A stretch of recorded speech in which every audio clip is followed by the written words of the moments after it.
Epithelial tissue. EP का मतलब है ओपन और थेलियल का मतलब है ग्रोथ। इपिथेलियल टिश्यू को ओपनली ग्रोथ टिश्यू भी कहा जाता है, क्योंकि हमारे बॉडी में अगर कहीं पर भी इपिथेलियल टिश्यू का डैमेज हो जाता है तो वहाँ पे कंटिन्यूसली इपिथेलियल टिश्यू का रिपेयर हो जाती है, रीग्रोथ हो जाती है। इसीलिए इपिथेलियल टिश्यू को ओपनली ग्रोथ टिश्यू भी कहा जाता है। इपिथेलियल टिश्यू प्रेजेंट कहाँ पे होता है? This type of tissue cover the body. तो हमारे बॉडी का जो कवरिंग है जिसको स्किन बोलते हैं, स्किन क्या है? स्किन हमारे बॉडी का आउटर कवरिंग है जो कि हमारे बॉडी को बाहर से प्रोटेक्ट किया हुआ है। तो स्किन के आउटर लेयर को क्या बोलते हैं? एपिडर्मिस बोलते हैं। तो एपिडर्मिस स्किन टिश्यू से बना हुआ होता है, एपिथेलियल टिश्यू से ही बना हुआ होता है, जो कि बाहर से प्रोटेक्ट किया हुआ है हमारी बॉडी को। And lines the cavity. हमारे बॉडी में जितने भी कैविटी हो गया, सपोज ये पेरिटोनियल कैविटी है, तो पेरिटोनियल कैविटी की सबसे जो इनर लाइनिंग्स होती है, तो ये इनर लाइनिंग इपिथेलियल टिश्यू से ही बना हुआ होता है। देन होलो ऑर्गन्स का मतलब है जिन ऑर्गन के अंदर से खाली होता है, जैसे कि स्टमक हो गया, स्मॉल इंटेस्टाइन, लार्ज इंटेस्टाइन, ये सब ऑर्गन क्या है? अंदर से खाली है। तो ये ऑर्गन के इनर लाइनिंग भी इपिथेलियल टिश्यू से ही बना हुआ है। And tubes. हमारे बॉडी में जितने भी ट्यूब्स प्रेजेंट है, जैसे कि ब्लड वेसल्स हो गया, लिम्फेटिक वेसल्स हो गया, तो ये भी इपिथेलियल टिश्यू से ही बना हुआ है। These cells are very closely packed in a form of continuous sheet। तो ये इपिथेलियल टिश्यू का जो सेल है वो बहुत क्लोजली पैक्ड होता है। ये डायग्राम है, ये डायग्राम में जो सेल है ये इपिथेलियल टिश्यू का सेल है। तो ये जो सेल है वो टाइटली पैक्ड होते हैं, दोनों सेल आपस में टाइटली अटैच होते हैं, टाइटली पैक्ड होते हैं इन ए फॉर्म ऑफ कंटिन्यूअस शीट। एक शीट की फॉर्म में ये दिखने को मिलता है, जैसे पेपर शीट होता है। पेपर क्या है? एक कंटिन्यूअस शीट जैसा होता है, वैसे ही इपिथेलियल टिश्यू एक शीट लाइक अरेंजमेंट होता है, कंटिन्यूअस शीट लाइक स्ट्रक्चर जैसा इसका अरेंजमेंट होता है। एक पेपर शीट जैसा ये दिखाई देता है, क्योंकि इनका जो सेल है वो बहुत टाइटली पैक्ड होते हैं। The intracellular substance, the matrix is minimal। Intracellular substance यानी कि ये जो दोनों सेल है, दोनों सेल का जो बीच का जो सब्सटेंस है, जिसको इंट्रासेलुलर सब्सटेंस या फिर मैट्रिक्स बोलते हैं, वो बहुत कम प्रेजेंट होता है एपिथेलियल टिश्यू में, क्योंकि ये जो दोनों सेल बहुत ही टाइटली पैक्ड होते हैं, टाइटली अटैच होते हैं, जिसकी वजह से इनका जो बीच का जो सब्सटेंस होता है, जो स्पेस होता है, जिसको हम इंट्रासेलुलर सब्सटेंस या फिर मैट्रिक्स बोलते हैं, वो बहुत कम अमाउंट में प्रेजेंट होता है एपिथेलियल टिश्यू में। The cell lie on basement membrane. तो ये जो एपिथेलियल टिश्यू है एक मेम्ब्रेन के ऊपर लाई करते हैं, एक मेम्ब्रेन के ऊपर पड़े हुए होते हैं। तो इस मेम्ब्रेन को क्या बोलते हैं? बेसमेंट मेम्ब्रेन बोलते हैं। तो ये बेसमेंट मेम्ब्रेन के ऊपर सारे सेल पड़े हुए हैं। तो ये जिन बेसमेंट मेम्ब्रेन में 3 मेन फंक्शन होता है इनका। फर्स्ट फंक्शन क्या होता है? सेपरेशन।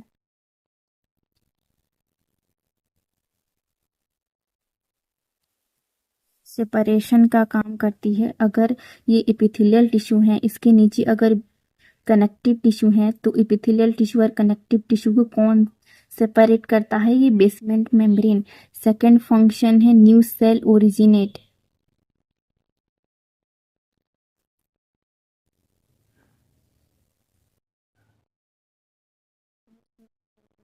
अगर एपिथेलियल टिश्यू का कोई भी सेल डैमेज हो जाती है, तो ये बेसमेंट मेम्ब्रेन से ही न्यू सेल का ओरिजिनेट होता है, न्यू सेल रिपेयर होता है, और ये जो ऊपर वाली सेल है वो ऊपर चढ़ जाती है। मतलब बेसमेंट मेम्ब्रेन न्यू सेल का ग्रोथ करता है, न्यू सेल बनाती है। इसका थर्ड जो फंक्शन है सिलेक्टिवली परमेएबल मेम्ब्रेन कहा जाता है।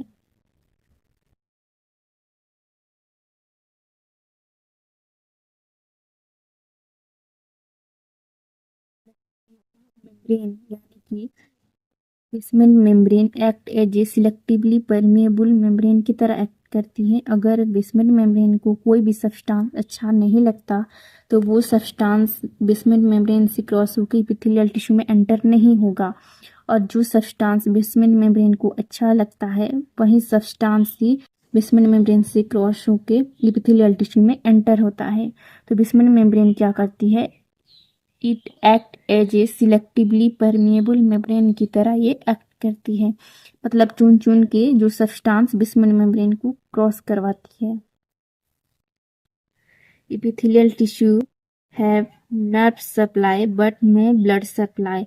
एपिथेलियल टिश्यू में नर्व सप्लाई प्रेजेंट होता है, मतलब ये सेंसेशन कर पाती है epithelial tissue, but no blood supply. Epithelial tissue में कोई भी ब्लड वेसल्स प्रेजेंट नहीं होता, ब्लड सप्लाई प्रेजेंट नहीं होता, तो ये नरिशमेंट कहाँ से मिलेगी, न्यूट्रिएंट्स कहाँ से मिलेगी इनको, न्यूट्रिएंट्स ये अंडरलाइन टिश्यू से ही मिलती है। सपोज ये यहाँ पे ब्लड वेसल्स प्रेजेंट है, ब्लड वेसल्स में क्या होता है, न्यूट्रिएंट्स प्रेजेंट होता है, ऑक्सीजन प्रेजेंट होता है, तो जितने भी न्यूट्रिएंट्स है डिफ्यूजन प्रोसेस के थ्रू, डिफ्यूजन प्रोसेस मतलब high concentration to low concentration, high concentration to low concentration के फॉर्म में जितने भी न्यूट्रिएंट्स हैं वो डिफ्यूजन प्रोसेस के थ्रू बेसमेंट मेम्ब्रेन से एपिथेलियल टिश्यू में एंटर होता है और एपिथेलियल टिश्यू को नरिशमेंट मिलता है। ऐसे ही एपिथेलियल टिश्यू क्या करती है, नरिशमेंट होता है, क्योंकि एपिथेलियल टिश्यू में कोई भी ब्लड सप्लाई प्रेजेंट नहीं होता, वो अंडरलाइन टिश्यू से ही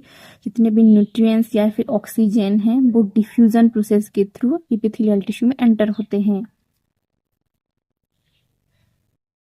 Special junction are present between epithelial cell that link individual cell। epithelial tissue में special type of junction present होता है, जैसे कि टाइट जंक्शन। टाइट जंक्शन क्या करता है, दोनों सेल को टाइटली पैक करने में हेल्प करती है, टाइटली अटैच करने में हेल्प करती है।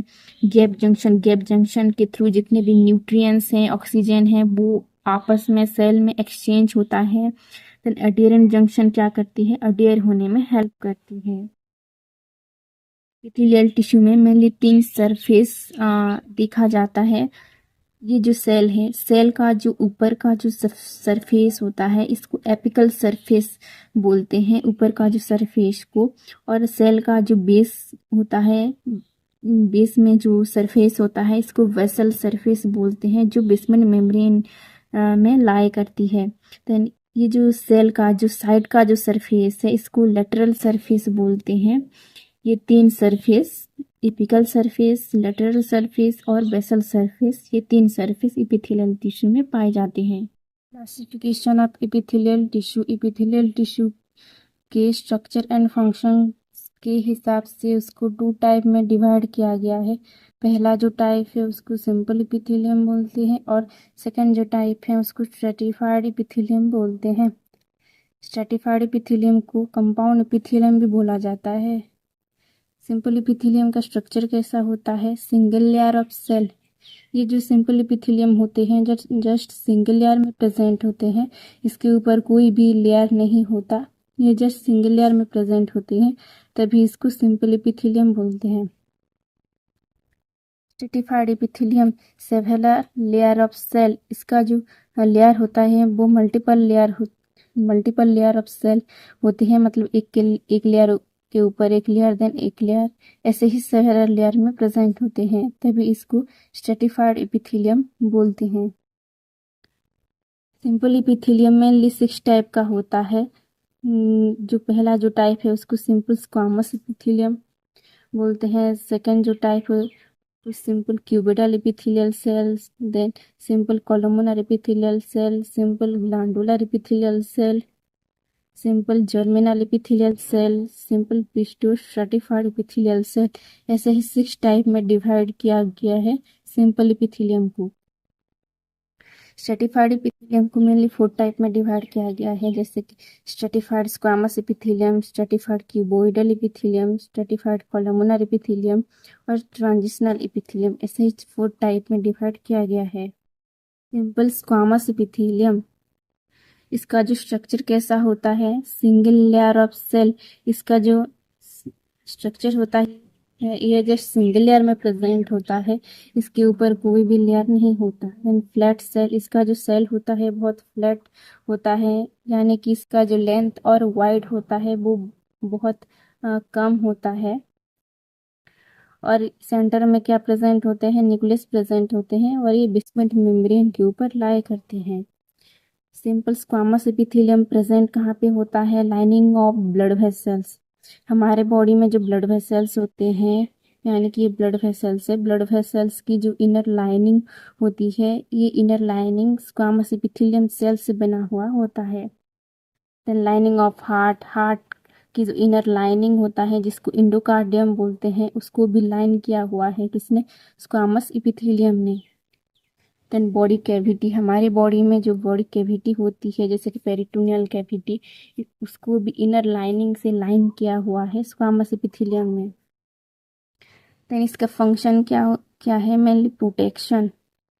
ये मेनली प्रोटेक्शन का काम करती है, जैसे कि ब्लड वेसल्स को इनर लाइनिंग में लाइन किया हुआ है, हार्ट के इनर लाइनिंग में लाइन किया हुआ है, तो वहाँ पे ये क्या करती है, प्रोटेक्शन का काम करती है, कोई भी इन्फेक्शन या फिर ट्रोमा से प्रोटेक्ट करता है। देन एब्जॉर्प्शन का भी काम करती है, जैसे कि ब्लड वेसल्स की इनर लाइनिंग में प्रेजेंट होता है, ब्लड में जितना भी मटेरियल एक्सचेंज होता है, न्यूट्रिएंट्स एक्सचेंज होते हैं टिश्यू में, देन अल्वोलाई में जितना भी एक्सचेंजिंग होता है वो भी हेल्प करती है squamous epithelium. Then gaseous exchange, blood में जितना भी गैसियस एक्सचेंज होता है उसका भी काम करता है। सेकंड जो टाइप है simple cuboidal epithelium. Cuboidal epithelium structure कैसा होता है, क्यूब लाइक स्ट्रक्चर। इसका जो शेप होता है वो क्यूब लाइक शेप होता है, क्यूब लाइक सेल्स में प्रेजेंट होते हैं। इन सेंट्रल राउंडेड न्यूक्लियस, इसके जो सेंटर में क्या प्रेजेंट होता है, राउंडेड न्यूक्लियस प्रेजेंट होता है, और ये बेसमेंट मेम्ब्रेन के ऊपर लाई करती है।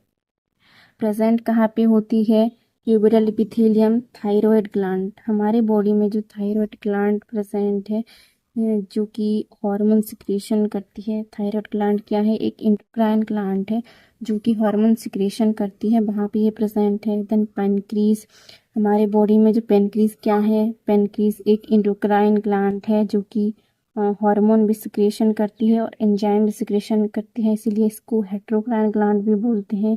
देन लीवर बाइल सिक्रेशन करती है जो कि डाइजेशन में हेल्प करती है, तो वहाँ पे क्यूबिडल इपिथेलियल सेल प्रेजेंट होता है। देन फंक्शन क्या करती है, ये सिक्रेशन करती है, जैसे कि थायराइड ग्लैंड में प्रेजेंट होता है, पेनक्रीज में प्रेजेंट होता है, लीवर में प्रेजेंट होता है।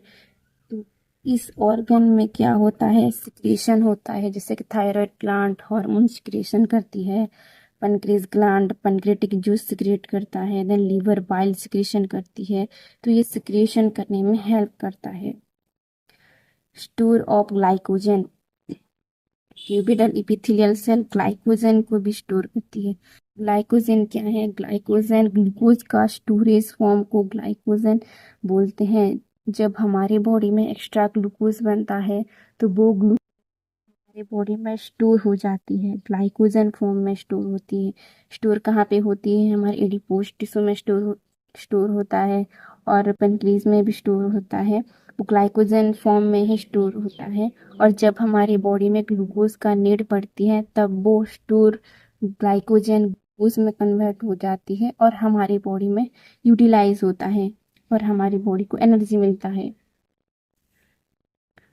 Simple columnar epithelium, columnar epithelium cell कैसा होता है, सेल आर इलोंगेटेड, इसका जो सेल होता है वो लॉन्ग होता है, इलोंगेटेड होता है, and pillar like this height, इसका जो हाइट होता है वो पिलर शेप जैसी होती है, जैसे पिलर होती है लॉन्ग लॉन्ग, वैसे ही इसका जो सेल है वो लॉन्ग लॉन्ग में प्रेजेंट होता है, लॉन्ग दिखाई देता है। न्यूक्लियस आर इलोंगेटेड, इसका जो न्यूक्लियस होता है वो इलोंगेटेड शेप में होता है, मतलब लॉन्ग होता है, and lie in the basal part, इसका जो न्यूक्लियस बेस में प्रेजेंट होता है, बेसमेंट मेम्ब्रेन के पास में ही इसका न्यूक्लियस प्रेजेंट होता है। कोलुमनार एपिथेलियल सेल प्रेजेंट कहाँ पे होता है, alimentary canal, stomach to rectum. हमारे बॉडी में जो एलिमेंट्री कैनाल है जिसको डाइजेस्टिव ट्रैक्ट बोलते हैं, डाइजेस्टिव ट्रैक्ट में जो स्टोमक टू रेक्टम तक पार्ट है वहाँ पे कोलमनर एपिथेलियल सेल प्रेजेंट होता है। देन बाइल, हमारे बॉडी में जो बाइल डक्ट होता है, बाइल डक्ट से क्या होता है, बाइल रिलीज होती है जो कि मेनली फैट की डाइजेशन में हेल्प करती है। वो बाइल डक्ट में भी कोलमनर एपिथेलियल सेल प्रेजेंट होता है।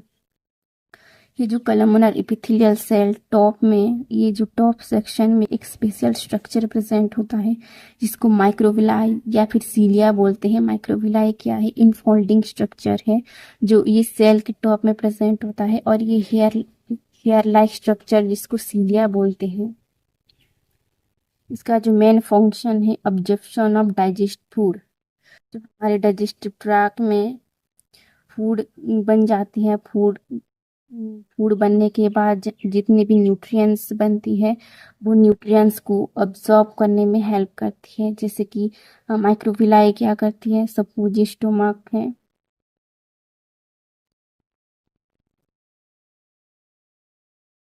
तो स्टोमक इनर लाइनिंग में क्या प्रेजेंट होता है, कोलमनर एपिथेलियल सेल या फिर माइक्रोविलाई।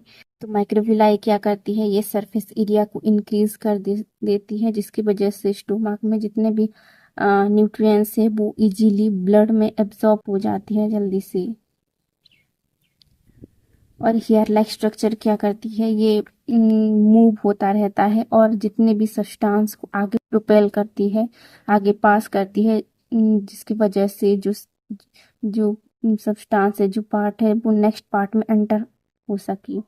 देन ये सीलिया फेलोपियन ट्यूब में भी प्रेजेंट होता है। वहाँ पे ये क्या करती है, अगर फेलोपियन ट्यूब में जाइगोट बन चुका है तो ये आगे पास करती है, प्रोपेल करती है ताकि जो जाइगोट है वो यूटेरस में इम्प्लांट हो सके। फोर्थ टाइप जो है ग्लैंडुलर एपिथेलियम। ग्लैंडुलर एपिथेलियम क्या करती है, ये ग्लैंड फॉर्मेशन करती है। हमारे बॉडी में mainly 2 type of gland present है, एक होता है यूनिसेलुलर ग्लैंड और सेकंड जो टाइप है मल्टीसेलुलर ग्लैंड। यूनिसेलुलर ग्लैंड क्या है, जो कि 1 सेल से ही बना हुआ होता है, सिंगल सेल से ही बना हुआ होता है, इसको यूनिसेलुलर ग्लैंड बोलते हैं। जैसे कि हमारे बॉडी में एक सेल है जिसको गॉबलेट सेल बोलते हैं। गॉबलेट सेल क्या है, ये यूनिसेलुलर ग्लैंड है जो कि एक सिंगल सेल से ही बना हुआ है। गॉबलेट सेल क्या करती है, ये म्यूकस सिक्रेशन करती है। म्यूकस क्या है, म्यूकस एक चिपचिपा टाइप सा सब्सटेंस है जो कि हमारी बॉडी में प्रेजेंट होता है। ये गॉबलेट सेल मेनली कहाँ पे प्रेजेंट होता है, हमारे बॉडी में जो डाइजेस्टिव ट्रैक्ट होता है, रेस्पिरेटरी ट्रैक्ट होता है, वहाँ पे गॉबलेट सेल म्यूकस सिक्रेशन करती है। और ये म्यूकस क्या करती है, अगर कोई भी डस्ट पार्टिकल एंटर हुआ है फूड फूड से या फिर एयर से, उसको वो ट्रैप कर लेती है। Simple germinal epithelium. Germinal epithelium क्या करती है, ये गैमेट का फॉर्मेशन करती है, गैमेट प्रोडक्शन करता है। ह्यूमन बॉडी में जो गैमेट बनती है, ह्यूमन बॉडी में 2 टाइप ऑफ गैमेट होता है, एक है मेल गैमेट और एक फीमेल गैमेट। जो मेल गैमेट होता है वो स्पर्म होता है। स्पर्म कहाँ पे बनती है, ये टेस्टिस में बनती है। और फीमेल जो गैमेट होता है वो ओवा होता है जो कि ओभारे में बनती है। तो ये जिन 2 गैमेट है, मेल में जो स्पर्म होता है और फीमेल में जो ओवा होता है, वो जर्मिनल एपिथेलियम ही बनाती है। इसका जो मेन फंक्शन है, ये सेक्स सेल प्रोड्यूस करता है, या यानी कि स्पर्म और ओवम का प्रोडक्शन करती है। Stratified epithelium. स्ट्रेटिफाइड एपिथेलियम कैसा होता है, मल्टी लेयर ऑफ सेल होती है, मतलब एक लेयर के ऊपर एक लेयर देन एक लेयर, ऐसे ही multiple layer of cell present होती है स्ट्रेटिफाइड एपिथेलियम में। स्ट्रेटिफाइड एपिथेलियम का पहला जो टाइप होता है stratified squamous epithelium. Stratified squamous epithelium कैसे होते हैं, सेवेरल लेयर ऑफ सेल, ये भी क्या है, सेवेरल लेयर ऑफ सेल में प्रेजेंट होते हैं, यानी कि एक लेयर के ऊपर एक लेयर देन एक लेयर, ऐसे ही मल्टीपल लेयर प्रेजेंट होते हैं स्क्वामस एपिथेलियम में, स्ट्रेटिफाइड स्क्वामस एपिथेलियम में। अब हम स्क्वामस एपिथेलियम कैसे पहचानेंगे इसको, अगर ये एपिथेलियम में टॉप में अगर स्क्वामस सेल होते हैं तभी हम इसको क्या बोलेंगे, स्ट्रेटिफाइड स्क्वामस एपिथेलियम। अगर टॉप में क्यूब लाइक सेल्स प्रेजेंट है तो हम इसको क्या बोलेंगे, स्ट्रेटिफाइड क्यूबॉइडल एपिथेलियम। अगर टॉप में कोलुमिनार सेल प्रेजेंट है तब हम इसको क्या बोलेंगे, stratified कोलुमिनार epithelium.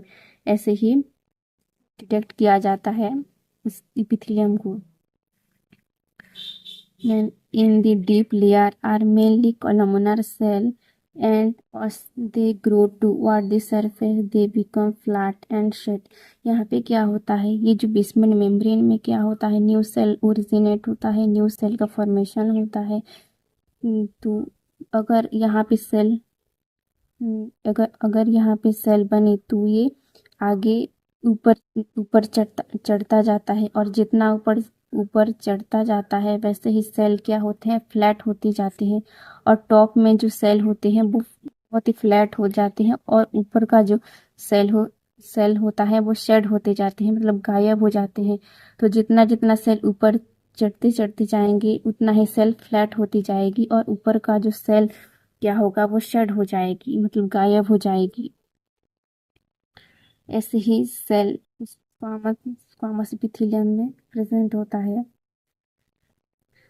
Squamous epithelium mainly two type का होता है, एक है केराटिनाइज्ड स्ट्रैटिफाइड एपिथेलियम और एक दूसरा होता है non keratinized stratified epithelium.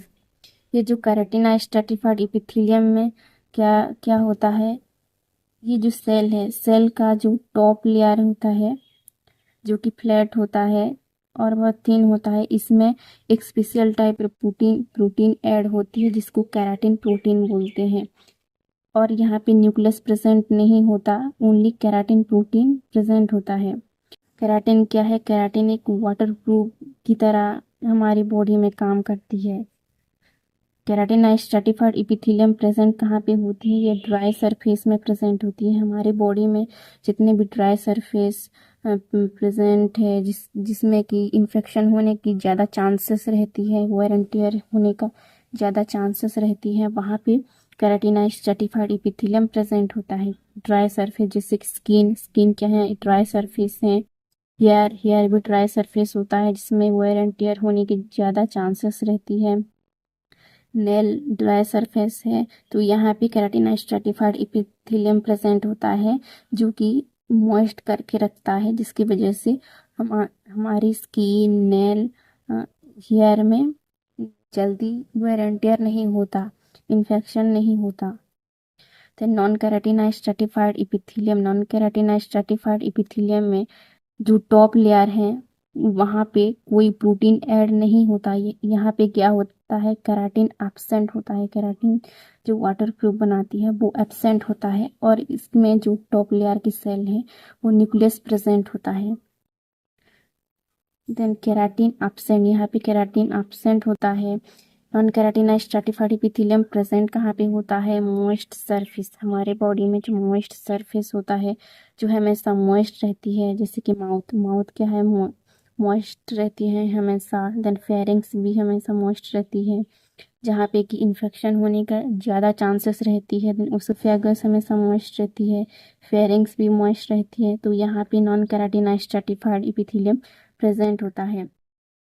Stratified cuboidal epithelium, stratified cuboidal epithelium कैसा दिखता है, अगर टॉप में क्यूब लाइक सेल्स प्रेजेंट है तो उसको हम क्या बोलेंगे, स्ट्रैटिफाइड क्यूबोइडल एपिथेलियम। नीचे कोई भी सेल हो सकती है, अगर टॉप में अगर क्यूब लाइक सेल है तो हम इसको क्या बोलेंगे, स्ट्रैटिफाइड क्यूबोइडल एपिथेलियम। और ये बेसमेंट मेम्ब्रेन के ऊपर लाई करती है और न्यूक्लियस प्रेजेंट होता है। क्यूबिडल एपिथेलियल सेल प्रेजेंट कहाँ पे होता है, फाउंड इन कंजक्टिवा ऑफ आई में जो कंजक्टिवा होता है वहाँ पे stratified cuboidal epithelial cell present होते हैं। देन मामरी ग्लैंड, ह्यूमन मेल में जो मामरी ग्लैंड होता है जिसको ब्रेस्ट ग्लैंड बोलते हैं, उसमें भी stratified cuboidal epithelial cell present होते हैं। देन स्वेट्स ग्लैंड जो कि हमारी स्किन में प्रेजेंट होता है, यहाँ पे भी क्यूबिडल एपिथेलियल सेल प्रेजेंट होता है। एंड सलीवरी ग्लैंड जो कि हमारी माउथ में सिक्रेशन होता है, जो कि सलेवा सिक्रेशन करती है, वहाँ पे भी stratified cuboidal epithelial cell present होता है। का जो फंक्शन होता है, protection of duct of various gland.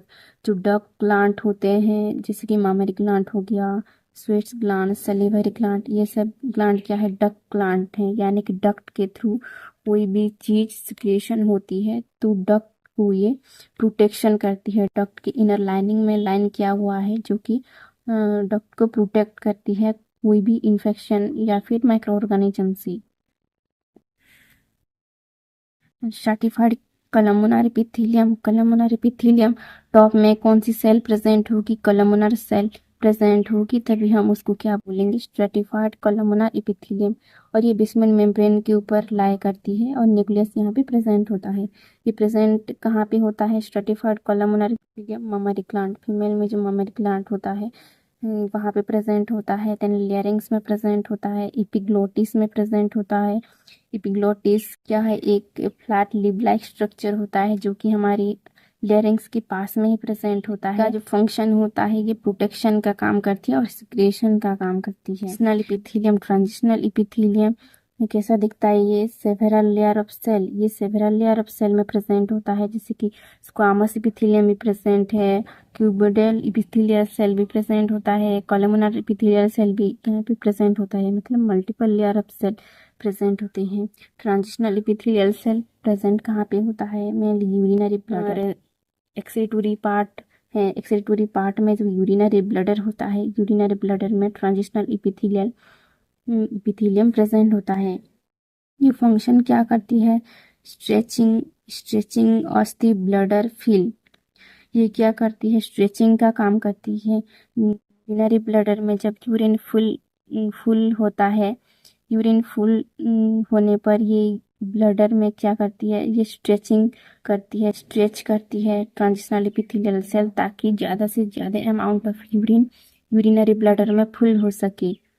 और जब यूरिन पास हो जाती है तब ये ट्रांजिशनल एपिथेलियल सेल क्या करती है? ये रिलैक्स पोजीशन में आ जाती है। Function of epithelial tissue. Epithelial tissue कैसे फंक्शन करती है? पहला जो फंक्शन होता है वो है प्रोटेक्शन। प्रोटेक्शन कैसे करती है? Covers the entire body surface. हमारे बॉडी का जो आउटर कवरिंग होती है जिसको स्किन बोलते हैं, स्किन हमारे बॉडी का आउटर कवरिंग होता है जो कि बॉडी को बाहर से कवर अप किया हुआ है, प्रोटेक्ट किया हुआ है। तो स्किन का जो आउटर लेयर होता है जिसको एपिडर्मिस बोलते हैं, वो भी एपिथेलियल टिश्यू से बना हुआ होता है जो हमारी बॉडी को बाहर से प्रोटेक्ट करती है। Act as a first line of defence. Skin हमारी बॉडी में as a first line of defence की तरह एक्ट करती है।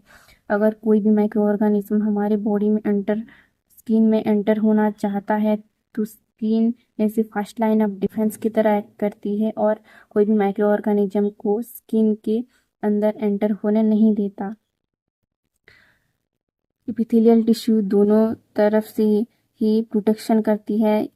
पहला जो है हमारे बॉडी की आउटर कवरिंग में भी प्रोटेक्ट करती है और सबसे इनर लेयर में भी प्रोटेक्ट करती है।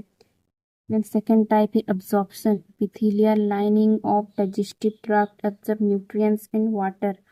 जो डाइजेस्टिव ट्रैक होते हैं, डाइजेस्टिव ट्रैक में जितने भी फूड डाइजेस्ट होने के बाद जितना भी न्यूट्रिएंट्स निकलती है, ग्लूकोज निकलती है, उसको एब्जॉर्ब करने में भी हेल्प करती है। जितने भी न्यूट्रिएंट्स एंड वाटर निकलती है उसको ब्लड में एब्जॉर्ब करने में भी हेल्प करती है एपिथेलियल टिश्यू। देन सिक्रेशन का भी काम करती है एपिथेलियल टिश्यू, जैसे कि एंजाइम सिक्रेशन करती है, म्यूकस सिक्रेशन करती है, सलेवा सिक्रेशन करने में भी हेल्प